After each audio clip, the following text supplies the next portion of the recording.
to 1911. It's in this period that you get rural depopulation for the first time.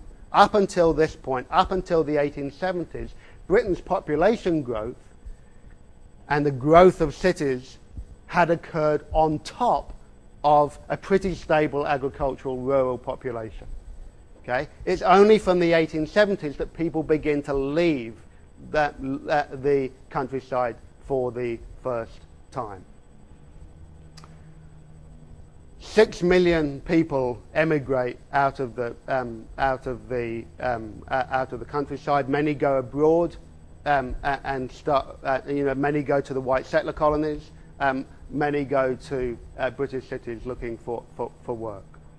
So that the fall of the percentage the fall of agricultural workers as a percentage of the total workforce falls from 20% to just 8%. Between 1871 and 1914. And similarly, the land and the idea that land was the basis of wealth, which had been so important in the 18th and early 19th century, basically collapsed, statistically collapsed. In 1878, it represented still 25% of the nation's wealth, but by 1914, it just accounted for a meager 8%. Okay?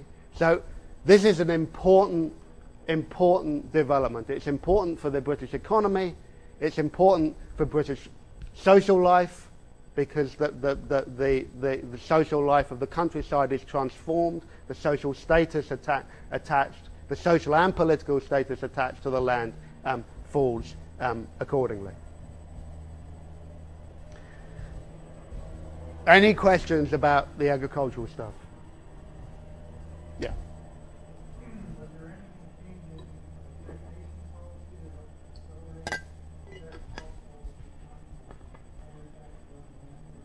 No, there's no. I mean, there is a property tax, but it remains consistent throughout this period. The first big change in terms of taxation policy towards the land was the introduction of I never know which is the right way to say this, death duties or inheritance tax, which had a profoundly important effect for many landed estates in the era of the Great War when so many aristocrats lost their life. But at this point, it's a process independent of taxation.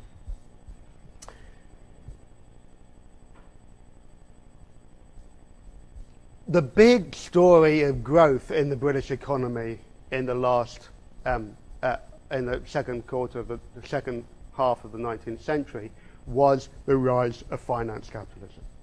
Now, this is not a new story. Okay? The financial services have been key, as I think I said in the very first lecture, had been key to providing the capital available for the early forms of industrialization in the 18th and early 19th century, and British capital had been speculating overseas since the late 17th century. Nonetheless, what happens in the second half of the 19th century is a massive jump in scale, okay, and an increasing mobility of British capital. And importantly, in the context of agricultural decline, an increasing amount of capital moves away from land and into stocks and shares and into financial markets. This is one of the reasons why I'm referring to it as gentlemanly capitalism. Okay? It's now not the surplus capital that's redirected from the land into the financial markets, as it had been in the 18th century. Now it's an acceleration of aristocrats diversifying their holdings, so that they're moving money out of their land, which is falling in value, into overseas investments, which could dramatically grow in value. Now, those of you who read Lombard, and I advise you to read Bagehot's book on Lombard Street. I only want you to read the first chapter. You should. Walter Bagehot was one of the first editors of The Economist, set up in the 1860s to try and understand the changing conditions of the economic world. It does a lot more than that these days, but in those days it was designed to try and explain the operation of the economy as a whole, and particularly the financial markets. And what you'll see if you read Lombard is this unbelievable account of the growing power of this street, which is the home of the Bank of England, of Lloyd's of London, the big insurance company, and many other forms of commodity trading. What you'll also note if you read Lombard is that he's saying that, look, this financial market seems to work perfectly, but we actually don't really understand how on earth it works. It could all go belly up tomorrow. Yeah, he says this is a very new and artificial and novel thing, and we have to understand how it works, because, my God, if it collapses, we're all in trouble. Okay? Not that you need reminding of that today.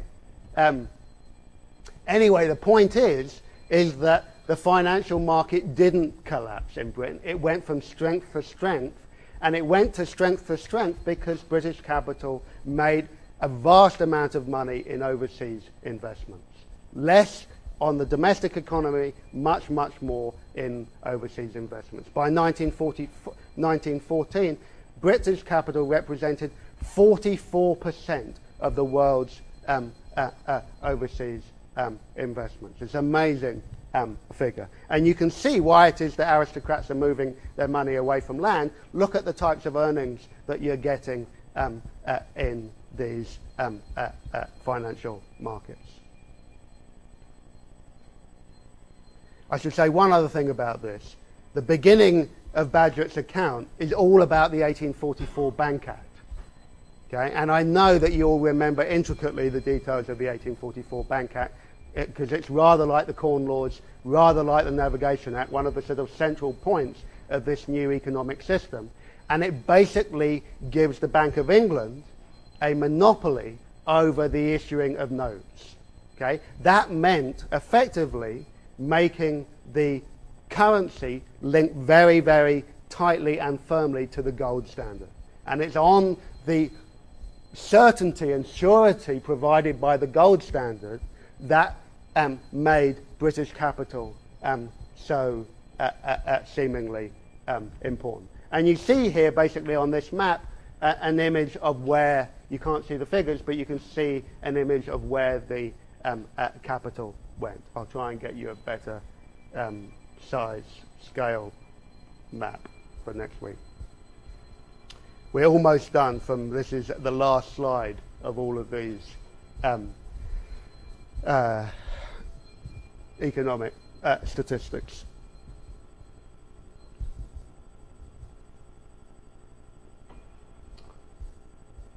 So the last part of this story then is Britain's increasing dependence on its overseas trade. Okay? So I'm telling you a story about the emergence of a new type of global economy, and I'm telling you that the British economy is becoming, in a way, increasingly connected to that global economy, but increasingly connected in ways that will make it very soon more vulnerable to being displaced as the world's great economic power. The first part of this that you need to grasp, and I think it illustrates the point that I'm trying to make quite well, is that Britain becomes entirely dependent on food imports by the First World War. Okay? Corn Laws introduced in 1846, no longer any protection for British agriculture. increasing speed of transportation of agricultural goods through steamships means that they can be carried over greater distances. Refrigeration introduced to steamships meant that you could move meat increasingly large distances. So 1846, the end of that, and Britain increasingly begins to depend upon food produced elsewhere. In the Midwest, for its grains, for beef from Argentina, Russia, India, big places for the imports of wheat and corn. So the shift is quite a dramatic one. 1868, Britain is producing 80% of its food. Okay. By 1900, 75% of its cereals is coming from abroad and 40% of its meat. Okay. There's a very obvious consequence of this, but when war breaks out in 1914, one of the Germans' key military strategies was to try and starve Britain out in exactly the same way as the British tried to do with the Germans. Both of them tried to launch a blockade that would prevent both countries getting their food from overseas.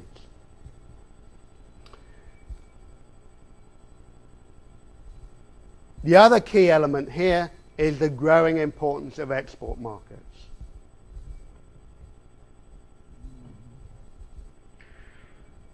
This is a period of the dramatic growth of exports in Britain, and it becomes an increasingly important part of the economy. As you can see, the ratio of exports to GDP between 1856 and 1913 grows from 14.6 to 25%. So exports are increasingly central to the production of wealth in Britain. And 75% of those exports are going beyond Europe.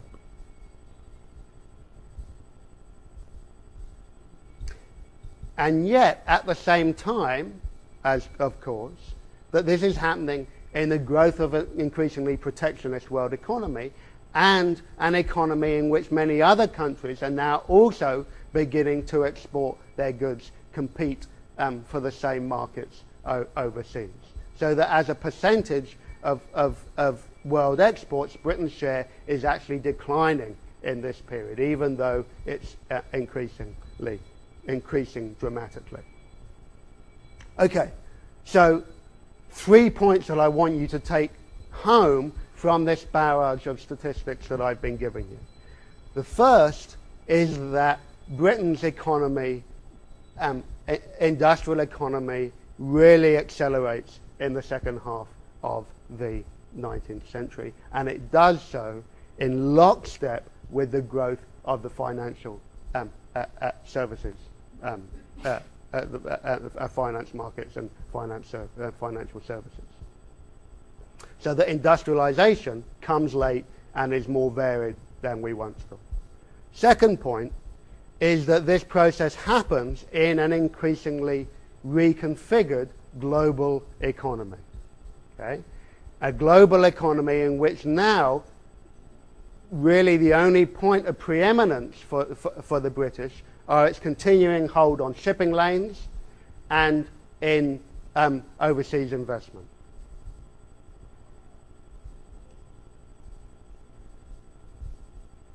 Third point is that the growing dependence upon cheap food imports and the agricultural depression that followed the Great Depression of 1873 meant that agriculture ceased to be effectively an important part of British economic life, and with it went